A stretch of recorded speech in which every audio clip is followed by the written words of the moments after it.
नवरात्र म्हटलं की उपवास आला. उपवास 9 दिवस पकडायचा.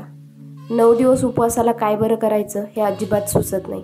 खिचडी खाऊन कंटाळा येतो, दशम्या खाऊन कंटाळा येतो. मग आगळं वेगळं काहीतरी उपवासाला असेल तर उपवास करायलाही छान वाटतं. नमस्कार, मी ज्योतीज किचनमध्ये तुम्हा सर्वांचं हार्दिक स्वागत. मी आज इथं तुमच्यासोबत एक आगळी वेगळी रेसिपी शेअर करणार आहे. अगदी घरगुती साहित्यांमध्ये 1-2-3 वस्तूंमध्येच ही रेसिपी तयार होते. खायला एकदम टेस्टी आणि खूपच छान लागते. एकदम कुरकुरीत आणि चमचमीत अशी ही आज आपण उपवासाचे कटलेट बनवणार आहोत.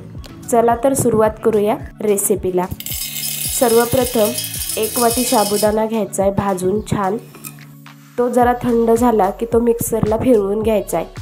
मिक्सरला साबुदाणा फिरवत असताना त्यामध्येच आपल्याला थोडंसं मीठ घालायचं आहे, जेणेकरून ते पीठ चांगलं बारीक होईल किंवा त्याची भरड चांगली होईल. पीठ वाटून साईडला ठेवायचे आणि नंतर त्याच मिक्सरच्या भांड्यात आपल्या आवडीनुसार मिरच्यांचं प्रमाण घेऊन, जसं तुम्हाला तिखट हवं आहे तसं तुम्ही मिरच्या घेऊ शकता आणि छान ते वाटून घ्यायचे. नंतर 4-5 बटाटे घ्यायचे चांगले उकडून. 4-5 बटाटे म्हणजे 1 पावशेर 200-250 ग्रॅमच्या आसपास बटाटे उकडून सोलून खिसून घ्यायचेत. बटाटे खिसले की त्याच्यातच आपल्याला हा केलेला ठेचा जो आहे मिरच्यांचा तो घालायचा आहे. नंतर घालायचं आहे आपल्याला त्याच्यामध्ये ही साबुदाण्याची भरड आणि हे छान प्रकारे मिक्स करून घ्यायचे. आणि नंतर थोडंसं तेल लावून तो गोळा चांगला सेट होईपर्यंत आपल्याला साईडला ठेवून द्यायचा आहे. 1-5 मिनिटे लागतात गोळा सेट होण्यासाठी.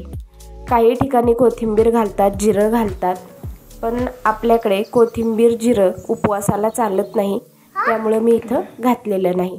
तुमच्याकडे चालत असेल तर तुम्ही घालू शकता, ते पूर्णपणे ऑप्शनल आहे.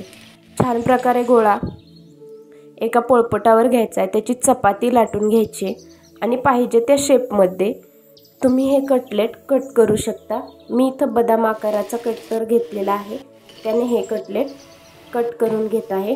खूप छान प्रकारे क्रिस्पी असे हे कटलेट होतात.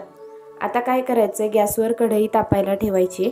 त्याच्यात हे कटलेट एक सोडून तेल चांगलं तापलं की घालून छान प्रकारे आपल्याला तळून घ्यायच्यात.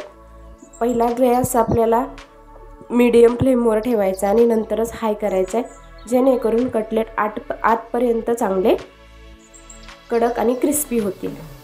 आणि छान असे गोल्डन ब्राऊन झाले की ते काढून घ्यायचे.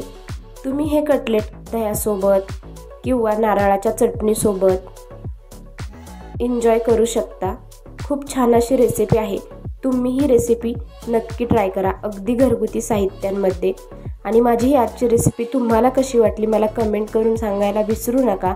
रेसिपी आवडली तर जास्तीत जास्त लाईक करा आणि चॅनलवर नवीन असाल तर सबस्क्राईब करायला तर अजिबात विसरू नका.